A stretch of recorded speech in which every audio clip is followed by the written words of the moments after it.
Okay, a lot of you that are subscribers of my channel would be familiar with my bar park.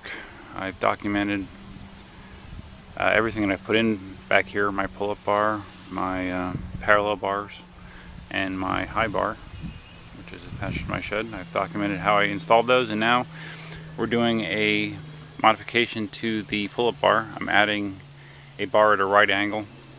For Cindy, I'm going to make it a 7-foot bar so it's easier for her to reach. My 8-foot bar is kind of a stretch for her, so it'll be more Cindy sized. It'll allow me to do some interesting things, maybe hopping bar to bar, who knows. So I have a 4x6 here that I bought at Home Depot. I bought a 12-footer. I cut it to a little bit more than 10 feet. I have 3 feet of it in the ground.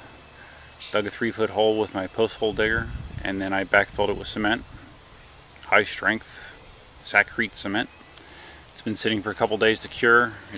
I have a support brace that I put in place here temporarily, just to make sure it didn't move, and it's nice and solid now. So now I'm at the point where I'm going to be attaching the bar. What I'm going to be doing is I'm going to be drilling a 1-inch hole here at the 7-foot mark, and then we're going to be going across and attaching to the side of my existing 4x6 using a flange, a 1-inch flange, instead of drilling into this. The only gotcha with this is, since my pull-up bar is several years old, well heck, it's probably 6 or 7 years old at this point, you can see that the wood has some bend to it, a little bit of a warp, but I'm pretty confident that I'll be able to still get a straight bar between them, just from a little bit of measuring and screwing. So that's the plan. Right now I have to go out and get my electric drill and my big ass drill bit. Okay, one important part of this project obviously is cutting the pipe to length. This is a 10-foot piece of galvanized 1-inch pipe that I got at Home Depot. I'm going to cut it to about 52 inches. If things work out as planned, the bar itself should be somewhere around 4 feet. It's about 4 feet between these two posts, so the 4 inches will give me some extra space to have it sticking out the other end if I want to hang something on there or do whatever. So I'm going to get this pipe cut first using my my Sawzall. Okay, cutting the pipe would best be done with the pipe in a vise. I don't feel like lugging this up to the garage, so I'm going to use my table here as a cutting platform with my Sawzall. Wish me luck. Okay, there's my roughly 52-inch piece of 1-inch diameter galvanized pipe. Okay, here's the drill bit I'll be using to drill the hole. It's a 1-inch bit. So there's a term for this type of bit. I don't remember what it is, but this is the kind of bit that I would recommend using. And also using a corded drill. It's going to be tough to have a battery powered drill have enough power to get through the wood. And of course, when you're drilling the hole, you want to try to keep it as level as possible. This drill actually has a little level bubble I'm going to use.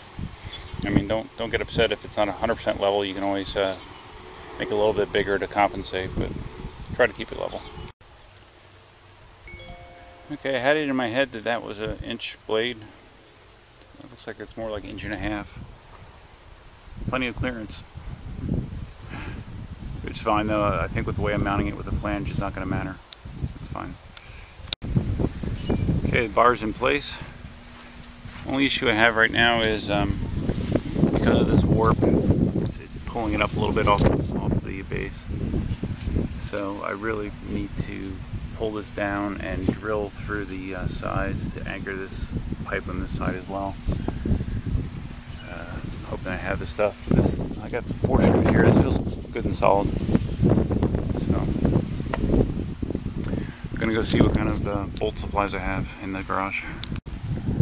Okay, after a trip to the local hardware store, here is my 3/8 inch, 7-inch long carriage bolt, hex bolt, whatever you want to call it, thing that I'm going to use to keep that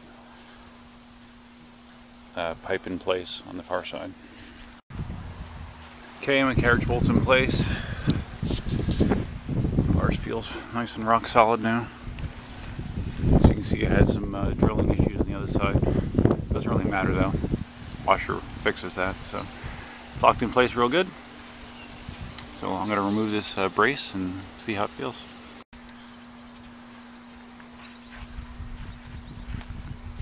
Okay, bars in place, braces off. Let's give it the real test.